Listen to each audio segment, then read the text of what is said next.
Muy buenos días, queridas amigas y amigos de Alba Cecilia en directo. Estamos justamente en vivo y en directo a esta hora de la mañana, agradecidos por su sintonía a través de YouTube y buscándonos pues siempre con BPI TV, con todo este equipo maravilloso que hace posible esta transmisión en vivo en el día de hoy. Todos los miércoles, como lo hemos venido haciendo durante estos últimos 3 miércoles, pues vamos a tener siempre un personaje importante que nos va a decir muchas cosas, que nos va a decir y que va a reflexionar sobre lo que nos está pasando en el país. Yo quiero darle la bienvenida a un gran amigo. Se trata de Laureano Márquez. Es amigo personal, es un hombre querido por mí, por mi familia, pero además es un hombre querido por toda Venezuela. Laureano, como ustedes bien saben, es reconocido como un tremendo humorista, también como una excelente pluma, pero hoy lo vamos a entrevistar específicamente como licenciado en Ciencias Políticas. Vamos a hablar con el politólogo, con Laureano Márquez, el que hace reflexiones, el que escribe sobre la situación país, el que ha tenido que lidiar con sus pensamientos para en momentos duros y difíciles como los que estamos viviendo, no escribir algo que no sea lo más conveniente para los venezolanos. Y por eso lo tengo aquí, por su seriedad, por su responsabilidad, por su disciplina a la hora de reflexionar. Buenos días, mi Laureano querido y amado, Alba, mi amigo bella, de siempre. Qué bueno. Bueno, primero agradecerte la invitación a tu espacio. Segundo, ratificar ese cariño que nos tenemos de tantos años haciendo cosas por la comunicación en Venezuela, que comenzamos trabajando juntos y ese trabajo se transformó en una amistad de vida que valoro y estimo, porque además se basa no solo en el cariño, sino en la admiración. Te admiro por tu trabajo, te respeto como profesional y además estoy absolutamente solidario contigo, con tus angustias y con tus dolores y también con tus esperanzas. Por eso me siento feliz de estar en tu programa. No, yo te agradezco que hayas aceptado conversar con nosotros en estos términos, porque a Laureano lo vemos siempre, oye, qué gozadera, Laureano, qué simpático, sí me reí, ¿viste el chiste que mandó Laureano?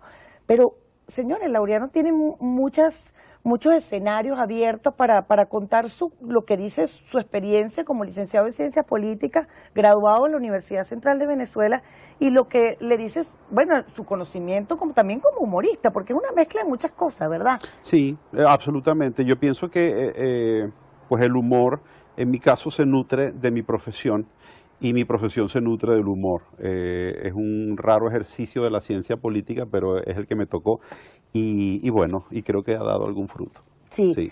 Laureano, hablamos, en esta primera parte quiero que hablemos de lo que nos está pasando, que hagamos reflexiones a los venezolanos. ¿Qué pasa con los partidos políticos? ¿Qué pasa con el venezolano que ahorita está en la disyuntiva, voto o no voto? ¿Qué pasa con un gobierno que se sentó muchas veces en la mesa de negociación y no hay manera de que ceda en algo para que los venezolanos podamos sentirnos un poquito más tranquilos? Estamos como entrampados. Absolutamente. Y sin embargo, están llamando elecciones, Laureano. Sí, sí. Bueno, Alba, mira, lo primero que hay que decir es que estamos viviendo uno de los momentos. Mira, nosotros estamos como aquel verso de Andrés Eloy Blanco en el coloquio bajo el laurel, cuando él le dice a su hijo: viviendo estás los años más sucios de la historia, pero si sobrevives será tu tiempo el tiempo de la virtud triunfante, de la justicia erguida, donde la voz alcance la libertad del sueño. Esta frase, viviendo estás los años más sucios de la historia, probablemente no es la primera, o sea, esa parece que se escribió esta mañana a las 6 de la mañana, pero no, esa frase se dijo hace mucho tiempo y muchos venezolanos han sentido lo mismo a lo largo de la historia. Este quizás es uno de los momentos más duros, porque nosotros hemos vivido momentos de similar crueldad, de similar persecución, pero nunca habíamos vivido un momento de tanta persecución, de tanto golpe a la ciudadanía, acompañado de la destrucción del modo de vida nacional. O sea, la destrucción del país que se evidencia en la calle con la gente es inédita, porque nosotros aquí hemos tenido gente como Gómez o como Pérez Jiménez, que fueron duros, que fueron crueles, que son inaceptables, pero que no dejaron un país devastado. Al contrario. En algunas cosas incluso pujantes. Claro. Entonces, más que todo en infraestructura. En infraestructura. Entonces, bueno, el punto es, nosotros efectivamente estamos atrapados. ¿Por qué? Porque la ciudadanía no tiene los elementos que tiene un país democrático para salir adelante. Nosotros no tenemos instituciones, nosotros no tenemos división de poderes, nosotros no tenemos garantías electorales para participar en elecciones, nosotros no tenemos respeto a los derechos humanos. Mira, yo a veces cuando trato de explicar en otras partes lo que nos está sucediendo, lo más cercano es la idea de un campo de concentración. En un campo de concentración tú estás reducido a tu mínima expresión. Y lo único que hace una persona que está en un campo de concentración es concentrarse, valga la redundancia, en buscar alimento, sustento y para sobrevivir. O sea, nosotros estamos ya los venezolanos en un nivel de supervivencia. Entonces, claro, cuando tú estás así, ya incluso cambiar de perspectiva política se te vuelve una cosa como muy lejana, porque tú estás, ¿qué consigo para comer hoy? Claro. ¿Y quién me da la comida? Cuando tú ves, Laureano, que es lejana el cambio de la perspectiva política, ¿consideras entonces que hoy en día pensar en un proceso electoral es una insensatez? Llamar al voto en este momento es una insensatez por todo lo que estamos viviendo. Porque el argumento que da el gobierno es que, caramba, que la oposición siempre había querido que se hicieran elecciones este año y ahora que llaman a elecciones, entonces no quieren ir a elecciones. Sí, bueno, el gobierno... Mira, es muy hábil. Es muy hábil no tanto para gobernar como para manipular y entrampar a la gente con los argumentos.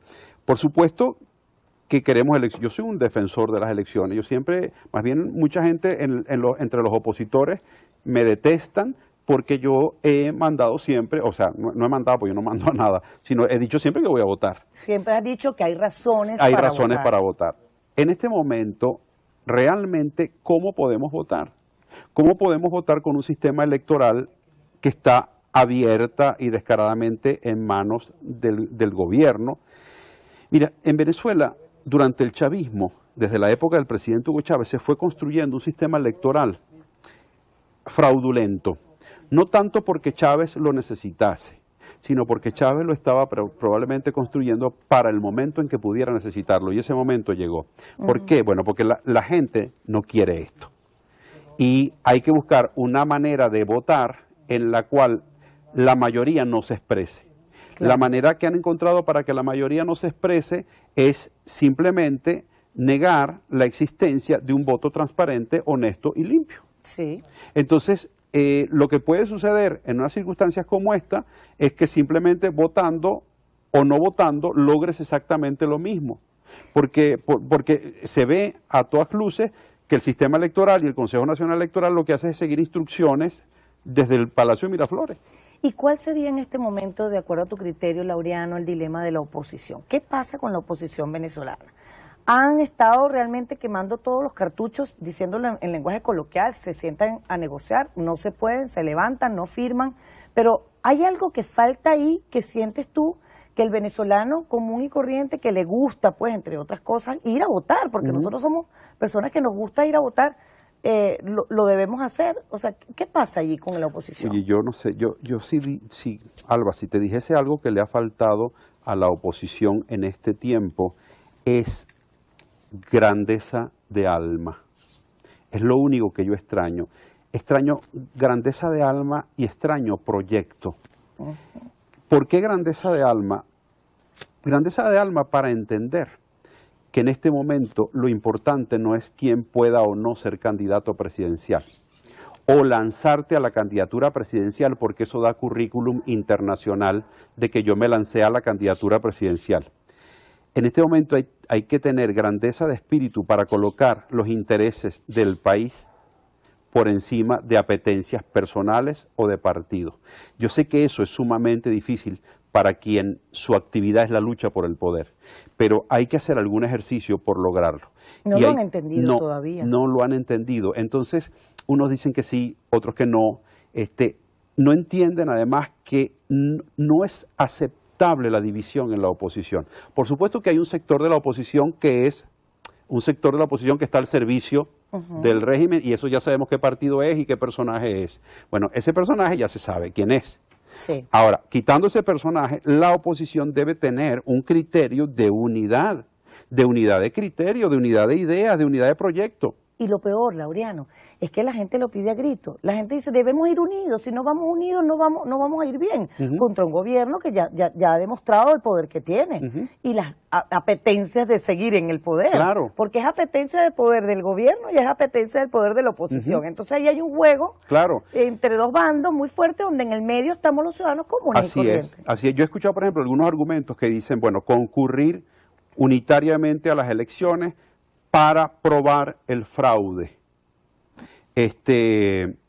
Bueno, no sé, a mí me gustaría que se discutiera sobre eso. Si nosotros necesitamos concurrir a las elecciones para probar que este sistema es fraudulento. Es decir, como si ese probar el fraude moviera a la sociedad internacional a una actitud más fuerte sobre Venezuela. La actitud sobre Venezuela ya es bastante fuerte en el mundo entero. Acabamos de ver que el grupo de Lima dice, bueno, no te vistas que no vas, no vengas que por aquí. Se acaba de pronunciar hace muy poquito y además dicen, señores, no debe haber elecciones, el gobierno debe reflexionar sobre las elecciones y también pues están diciendo que el presidente Nicolás Maduro no es grato en Perú. Así es. En las reuniones que se van a celebrar próximamente. Entonces, cada vez la presión internacional sobre el proceso eleccionario que quieren hacer este gobierno en Venezuela es más fuerte. Absolutamente, Alba. Mira, para que un país serio, institucional, respetable, diga que no reconoce el proceso electoral de otro país, significa que ha evaluado muy bien que ese proceso electoral no sirve, no funciona y es fraudulento. Entonces, no puede ser que desde fuera la gente en la distancia y con mucha responsabilidad esté diciendo que esto no sirve y no funciona de esta manera y nosotros dentro estemos diciendo que hay que concurrir. Es decir, si hay que concurrir, hay que explicar bien cuál es la estrategia que hay detrás de ese concurrir, porque los ciudadanos no la entendemos. Tú has dicho, Laureano, que en Venezuela no hay política, no hay leyes.